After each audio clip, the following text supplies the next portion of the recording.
Hi guys! Ito naman tayo. Ang mga gagamitin natin pang design.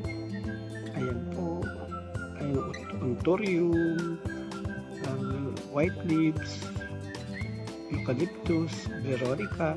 Ayan ang po mga gagamitin natin sa simple design. Cut lang po natin. Ito po ay nagkakahalaga mo lang din 20 lang, kaya ibabudget lang natin ang ating materyales para kayang bayaran ng customer. Hindi tayo pwede lagay ng lagay dahil ang price ay kailangan affordable ng customer. Ito yung mga materials na gagamitin natin. Pinuputol ko lang para i-prepare. Pinuli ko na yung mga hindi gagamitin natin. Tape yung base para pag nilagyan natin ng glue mas makapit. Ayan, nilagyan mo ng glue para natin ilagay yung foam na gagamitin natin at simulan na natin magtusukan. Ayan na ang foam. Ayan, itusok na natin, sukatin natin yung size para maganda ang ating pag-decorate. Yung mukhang feeling ko mataas kaya magbabawas tayo. Kinugot ko lang at pinamita ko ng cutter, pinutulang ko. Ayan ang size niya.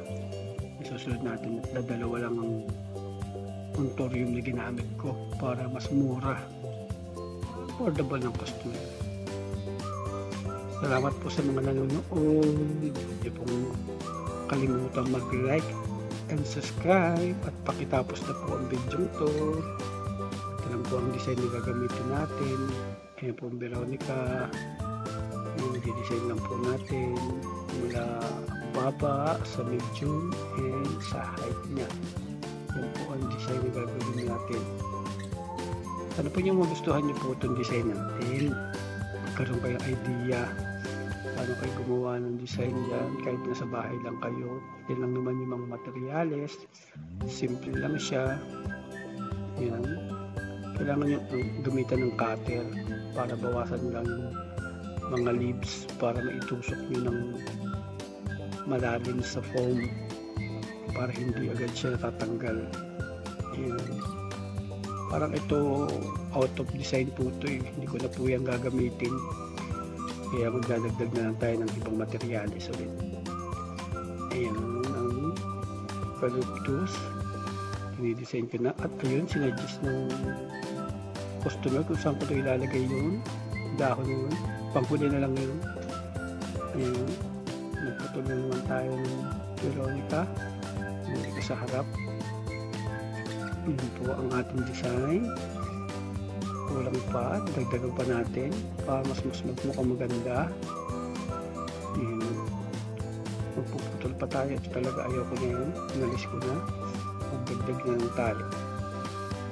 Ayan. Nagdag ko na lang sa design ko. Ayan. Tapos yung tinuro ng customer natin na dahon, saan ko daw ilalagay? Sabi ko sa likod. Ayan.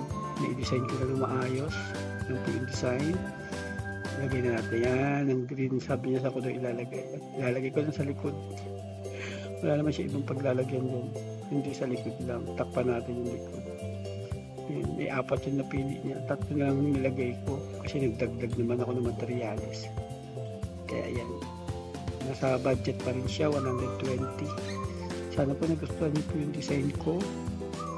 Sana tapusin ninyo at huwag niyo pong kalimutan i-like at subscribe sa aking channel.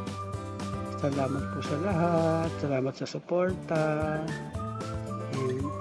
Tapos na po ang design. Tapos lagyan na rin na stone decoration para pang elegant yung ating design. Ayan po.